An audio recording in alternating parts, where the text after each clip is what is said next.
Let's talk about your record as governor. The Conservative Club for Growth says about you, and let's put it up on the screen, Huckabee's substantial tax hikes far surpassed his modest tax cuts, with the average tax burden increasing by a whopping 47% over his tenure. Governor, you raised taxes on gasoline, you raised them on cigarettes, you even raised them on nursing home patients. Well, we didn't raise them on nursing home patients. That was a quality assurance fee that was supported by the industry. People can go to my website, MikeHuckabee.com, get the full details of that, and they'll find out that what it really did was save the nursing homes from going out of business, at least about half of them. Where would those people have gone? And it increased the quality of care by increasing the staffing requirements. We also built roads.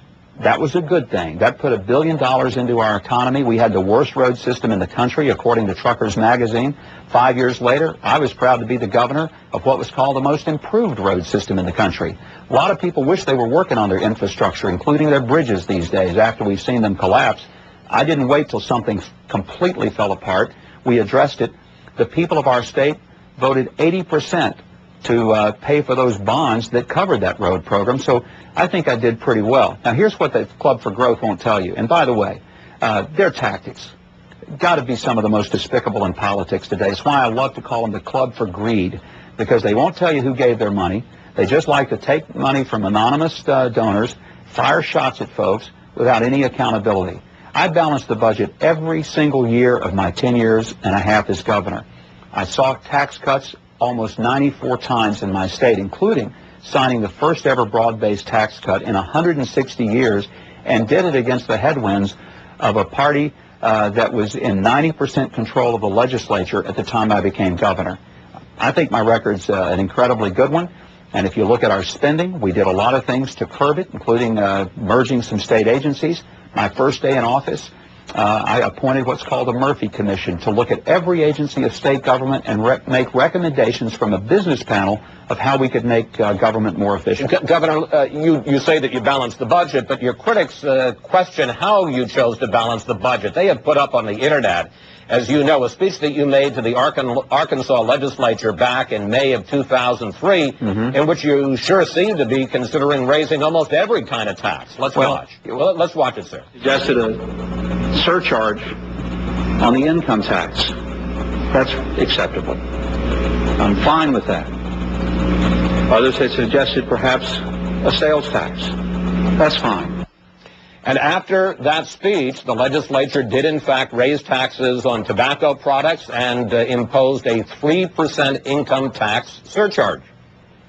They sure did. By the way, first of all, you know, if you look at that speech, that was about 110 pounds ago for me. I could argue that, you know, I was in some type of sugar rush and simply speaking out of my mind.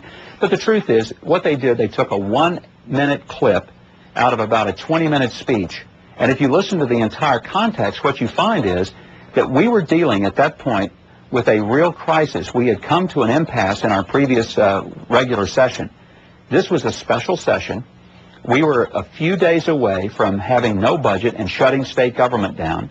We had already cut 11% out of the state budget, which I led in doing, when there's only 9% margin from the 91% that is education, Medicaid, and prisons in our state general revenue budget. What we did with this session, I came in, a lot of the legislators said, well, this proposal's dead on arrival, this one won't work, and we'll be against it if the governor's for it.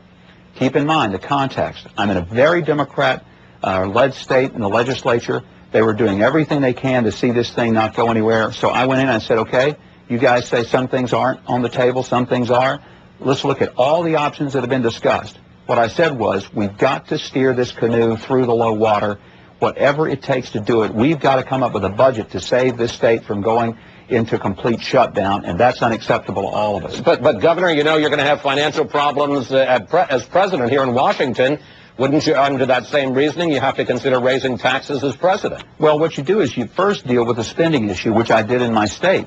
And I don't think the federal government needs more money. I think it needs greater curbs on spending. That's our problem here. The other issue in the state is that you don't have the option of even temporarily borrowing money and printing up some money like the federal government does, which is one of the reasons we're in trouble at the federal level.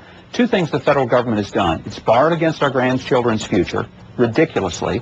And the second thing, it's just pushed cost down to the states that should have been federal cost. And that was one of the things that we were dealing with as a state in 2003 was federal cost shifting.